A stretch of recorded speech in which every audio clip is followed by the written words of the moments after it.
Welcome to the Locked On Titans podcast. I am your host, Tyler Rowland. Titans fans, it is a Tuesday edition of the Locked On Titans podcast. And on this Tuesday episode, I want to continue breaking down the Tennessee Titans 27-3 victory over the Kansas City Chiefs. But I want to do it from a different angle. On yesterday's show, I gave you guys my instant reactions, my raw emotions after the Titans victory. But on today's show, I want to get a little bit nerdy with it and do a data-driven edition of the Locked On Titans podcast, go over some of the numbers, player grades, and data that really stood out to me after the Titans' Week 7 win over the Chiefs. And first, I want to highlight exactly how crazy it was that the Titans totally dismantled the Chiefs and handed them not only their worst loss since Patrick Mahomes became quarterback, but their worst loss since Andy Reid took over as head coach. After that, want to look at some of the individual performances, some of the individual numbers that stuck out.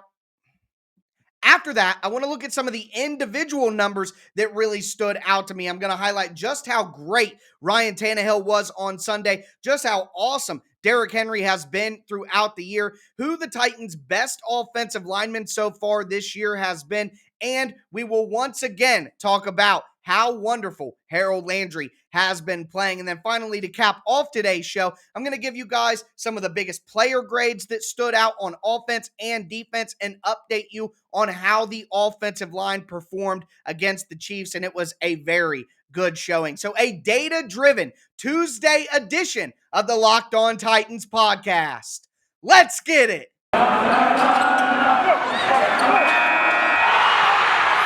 You are Locked On Titans, your daily Tennessee Titans podcast, part of the Locked On Podcast Network, your team every day.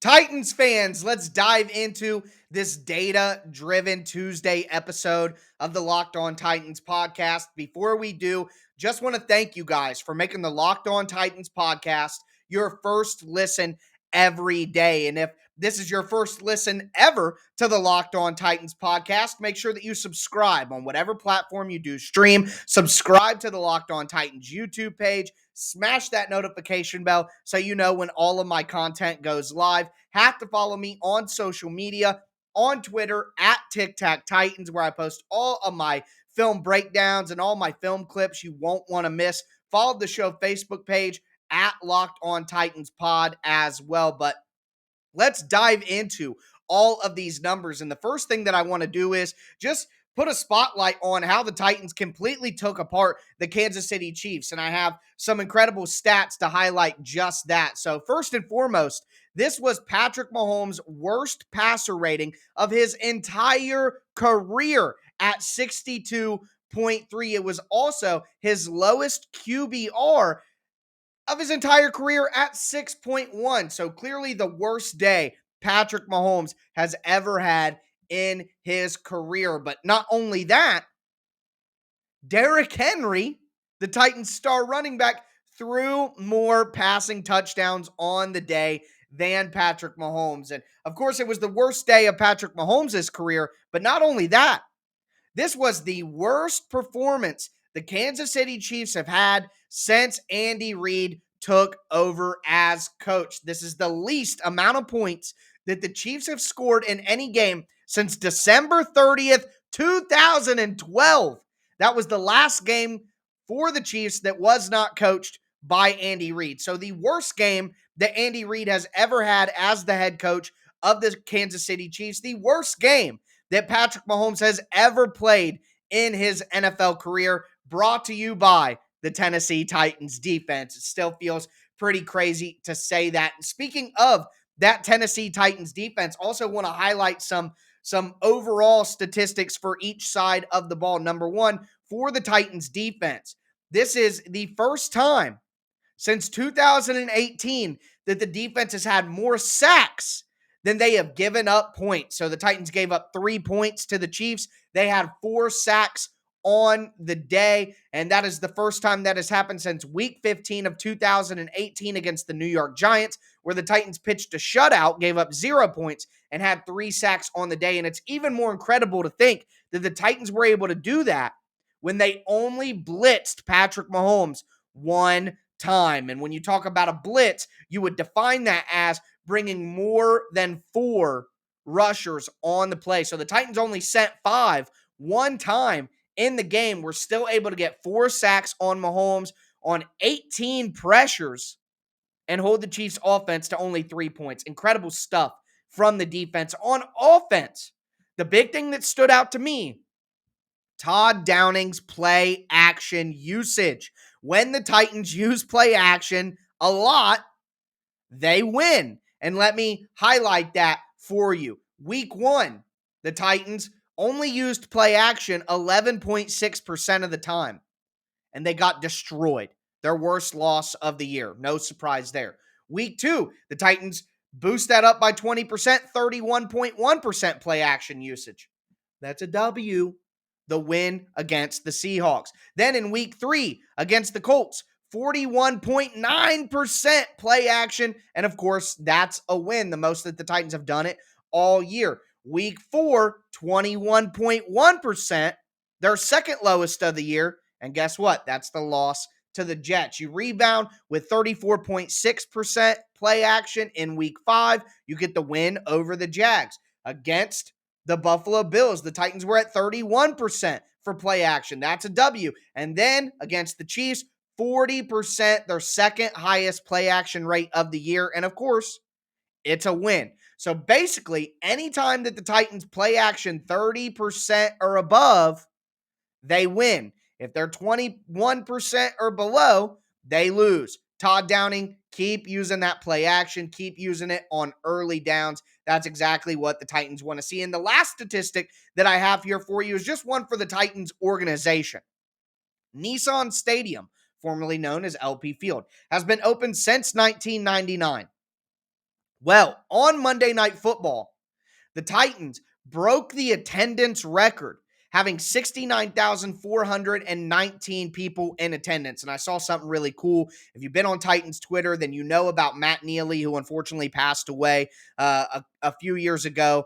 And his big thing was 69, 420, all that. So it's nice to say that the Titans had 69,419 people in attendance, but Matt Neely was there, 69, 420. Shout out to the boy. But going forward, the Titans broke that record on Sunday against the Chiefs, 69,484 people in attendance. Love to see that, of course. A lot of Chiefs fans there, a lot of Bills fans there, but that's the reality of Vegas, of Nashville. Still like to see those numbers and those records broken. Congratulations to the Titans organization. But those are some of the big picture numbers that I wanted to talk about to start today's show. We're going to zoom in, as I love to do in the second segment of the show, talk about some of the individual numbers that popped out to me. And of course, at the end of the show, we'll talk some player grades on offense and defense and give you an update on what I call the weekly pressure report for the Titans. So a lot to discuss still on this data-driven Tuesday episode of the Locked On Titans podcast. But before we get into that, do want to tell you guys about a fantastic app that is free called Get Upside. And any Titans fan who buys gas has to know about it. Once again, that's Get Upside. And my listeners are making up to 25 cents for every gallon of gas every time they fill up. Just download the free Get Upside app in the App Store or Google Play right now. Use the promo code TOUCHDOWN, and you'll get a bonus 25 cents per gallon on your first fill up. That's up to 50 cents per gallon cash back. Don't pay full price at the pump anymore. Get cash back using Get Upside. Just download the app for free. Use the promo code TOUCHDOWN, and you'll get up to 50 cents a gallon cash back on your first tank. Some people who drive a lot make up to $200-300 a month in cash back, and there's no catch. The cash goes right to your account, and then you can cash out anytime to your bank account, PayPal, or even an e-gift card like for Amazon.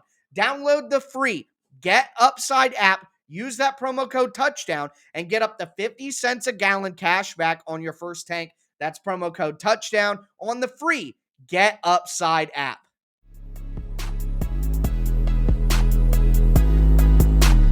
Titans fans, let's continue this data-driven Tuesday episode of the Locked On Titans podcast.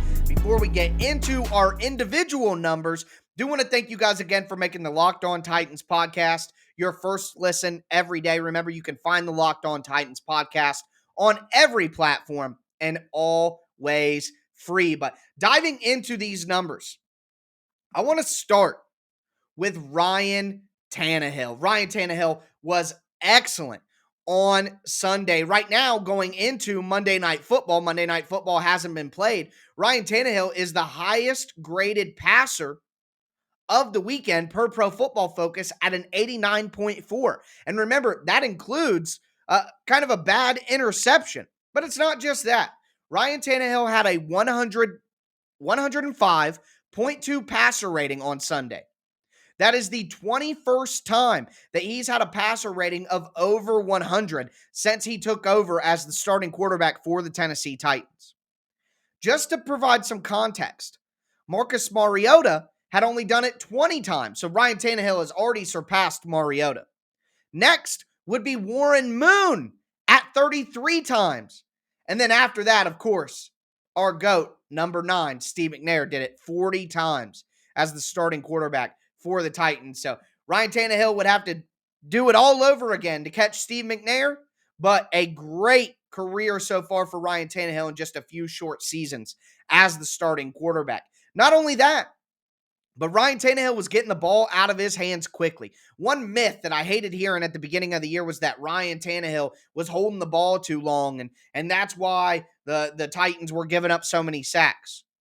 Well, that's not the case at all. Ryan Tannehill had been getting the ball out of his hands very quickly throughout the year, and that's an absolute requirement with how the Titans have struggled in pass protection, but struggles that haven't really hurt them the last 2 weeks, which has been a breath of fresh air. But Tannehill got rid of the ball so fast on Sunday. His time to throw, this is the amount of seconds it takes for him to get the ball out of his hands from getting the snap, 2.17 seconds. It was not only the quickest in the NFL in week 7, but the quickest in the NFL this year. Ryan Tannehill just absolutely knowing exactly what to do with the ball, knowing the scheme like the back of his hand, getting the ball out to his playmakers, not taking sacks, just beautiful stuff. And it's not only that. The time to throw is just one piece of it. If you look at some of the statistics as well, Ryan Tannehill has not been responsible for the sacks this year. He's only been responsible for 5% of the Titans' sacks allowed this year, and that's just partial responsibility. As for sacks that are just completely on Ryan Tannehill, it's only been 2.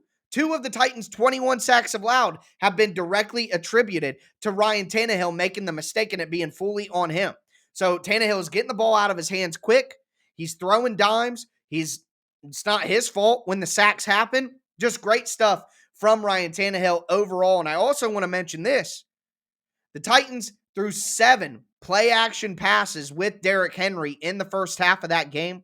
Ryan Tannehill was 6 for 6 with 119 passing yards, and the one play-action attempt that he didn't complete a pass on was when he ran in the ball on the goal line when he faked the pitch to Derrick Henry. So 7 out of 7 play-action opportunities with Derrick Henry, Ryan Tannehill really made it count. And those play-action opportunities to Derrick Henry really, really work. You know why? Because of Derrick Henry. Derrick Henry has been fantastic. Just want to highlight where Derrick Henry is right now in the 2021 season compared to where he was through 7 games last year in 2020. In 2020, he had 161 carries. He's at 191 now, so an increased workload for the big dog. He had 775 rushing yards through 7 games last year, 869 right now. That's outrageous stuff. With the extra game, Derrick Henry is going over 2,000. He had 8 rushing touchdowns last year. He's got 10 rushing touchdowns right now, so ahead of pace. He had 10 catches last year for 81 yards at this time. He's got 18 catches right now for 154 yards. He is 1 catch away from tying his career high at 19. He is definitely going to break that with not only his improvements as a pass catching back, but also the way that Todd Downing is using him on those quick swing passes in the passing game.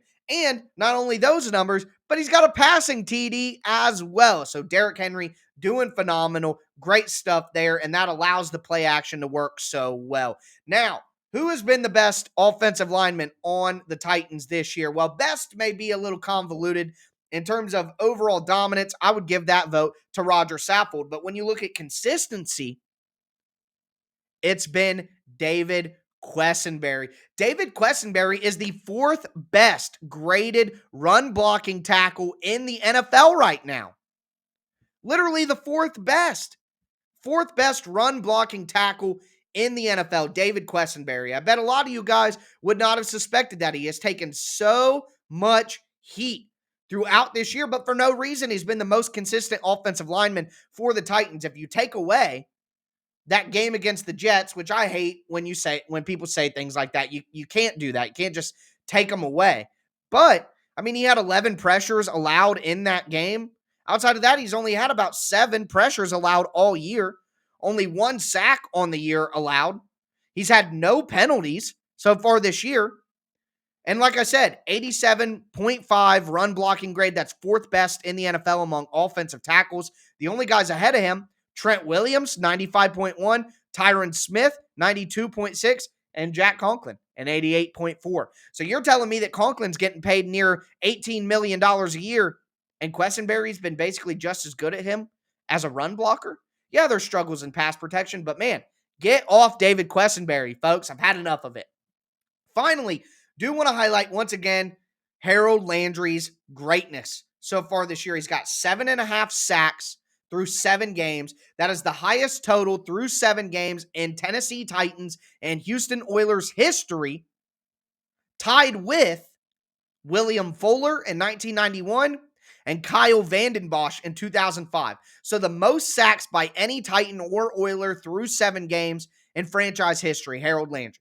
And along with that, Harold Landry, once again, for the 7th game in a row, had over 5 pressures, or 5 pressures or more, however you want to define that, 5 pressures or more. Harold Landry is balling, folks. So those are some of the individual numbers that really stood out to me. We're going to keep talking individual numbers. I'm going to give you guys some PFF grades, the top 5 on offense and defense. We're going to talk pressure on the offensive line as well to cap off this data-driven episode of the Locked On Titans podcast. Before we get into that, though, do want to tell you guys about betonline.ag, the quickest and easiest way to bet on all of the pro or college football action. It's not just pro and college football. The start of the basketball season is here. Start of hockey season is here. Still have the MLB playoffs. There's boxing. There's UFC. Heck, they even have your favorite Vegas casino games. So go to betonline.ag right now. You can use your desktop, your laptop, or you can use your mobile device. Sign up, use the promo code Locked On. That's one word, Locked On, and you'll get a 50% welcome bonus on your first deposit. They're literally giving you free money at betonline.ag. That's BetOnline, where the game starts. Also, have to tell you guys about Rockauto.com. Rockauto.com is a family company that's been serving online customers for over 20 years. Their online catalog is really easy to use. It's really easy to navigate. A few easy clicks get you whatever part you need and gets it delivered directly to your door. I will never go to a chain auto parts store again for a couple of different reasons. 1, I have to wear pants. Boo. 2, they may not even have the part that I need because they have a limited inventory because it's a brick and mortar shop. If you're going to have to order it from your warehouse, why not order it directly from Rockauto.com's warehouse and cut out the middleman? A middleman that wants to charge you twice as much as the professional mechanic who's buying the same part in the line next to you. So you're going to pay more. You might have to wait on the part anyway, and you're going to have to wear pants. You never have to deal with any of that when you order from rockauto.com. So go to rockauto.com right now, see all the parts available for your car or truck, and write Locked On in the How Did You Hear About Us box right underneath your shipping information so they know that I sent you. Amazing selection, reliably low prices, all the parts your car will ever need. rockauto.com.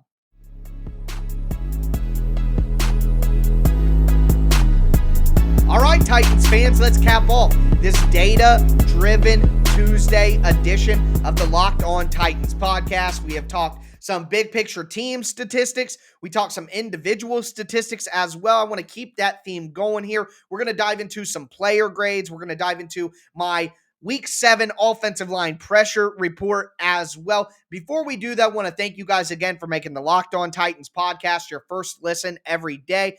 But now that you've got your Titans information covered, the trade deadline is right around the corner, and you don't want to miss our live NFL trade deadline show. Reaction to every move, plus a second half of the season preview and much more. Catch the show live from 3 p.m. Eastern to 5 p.m. Eastern, November the 2nd on the Locked On NFL YouTube page. And I host the Thursday Locked On NFL show. You don't want to miss that. So head over to the Locked On NFL YouTube page and subscribe now so you don't miss any of the excellent content that we're putting out. Also, check out the Peacock and Williamson show. Brian Peacock, NFL scout, former NFL scout Matt Williamson, Monday through Friday, giving you a national perspective on all of the latest NFL news. That's the Peacock and Williamson podcast on whatever platform you do stream. But now, like I said, I want to get into some player grades. I want to get into my pressure report that I like to put out.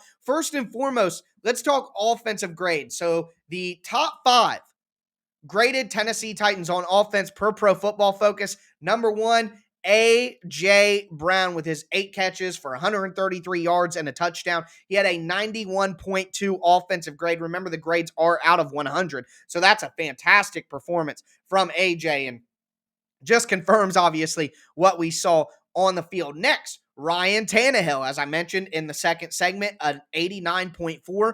Right now, prior to Monday Night Football, that's the highest graded quarterback performance of the week. And he threw that bad interception. It's crazy how well Ryan Tannehill played in the second half of the Bills game and then throughout the game against the Chiefs. Then the third highest graded offensive Titan, Kendall Lamb, 83.2. I gave Kendall Lamb a big tighten up in the show. I thought he played excellent while he was in there. Unfortunately, he did get injured, but a pretty good day for Kendall Lamb. Number 4, my boy, David Questonberry with an 81.4.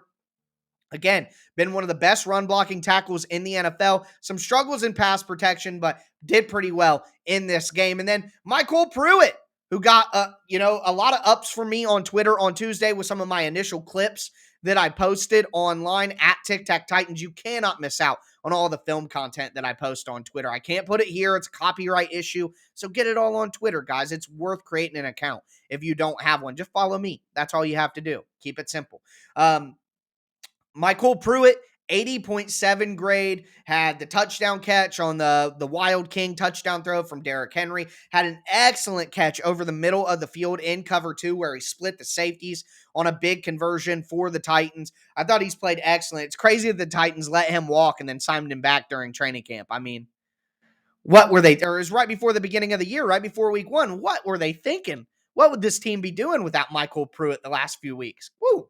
I don't want to think about it, okay? I don't want to think about it. So, anyways, moving forward to the defensive side of the ball, some defensive grades that, made the top of the list. The highest rated Tennessee Titan on defense, the mayor of Murfreesboro, 31 Savage, Kevin Byard. He had a 91, a flat 91. What an absolute stud. What a superstar Kevin Byard was on Sunday and has been all year long. If you guys missed my film breakdown on Kevin Byard after the Jaguars game, make sure you check that out. I do an article every week, a film study for the USA Today Titans Wire. Go ahead and check that out. It's pinned on my Twitter account right now as well. But Kevin Byard's been great. Dane Cruikshank, number 2, a 79.2. Cruikshank did so well playing man coverage against Travis Kelce. I know that Kelce's a little bit banged up, but like I said, Cruikshank was a matchup to watch for me going into the game. He has the physicality and the size and the athleticism to do these matchup things. Love what Cruikshank was able to do in that game. Matthias Farley at number 3, 76.1. Matthias Farley finally getting some run, doing what I thought he could do when he was signed in the offseason. The 3 top players for the Titans were their 3 safeties. Without Amani Hooker, without Christian Fulton, this is what this defense can do. Woo! Let's go, baby. Great stuff ahead for the Titans defense. Then another member of the secondary. It's insane. 74.9 from Greg Maben. Greg Maben. He just got to town. They barely had his uniform printed. I don't think he had his last name on his uniform. It wasn't ready to go. Just kidding. It was there. It was there. They were ready.